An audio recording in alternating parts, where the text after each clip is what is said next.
Hi, I am Jam. This is 7D Hyphonics machine. Open natin ang machine. Pindutin natin ang power button sa likod nito.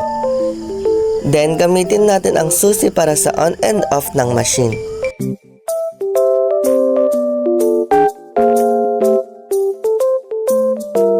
May dalawa siyang handle. Sa screen, makikita natin ang settings kung saan nakalagay dito ang energy, totals of shots, kung ilan ang nagamit na shots. Single or repeat. Ang single is isang shots lang and ang repeat is 2 shots. Ginagamit ito ng all-purpose gel. Ang 7D Hypho machine is for skin tightening, wrinkle removal, body contouring.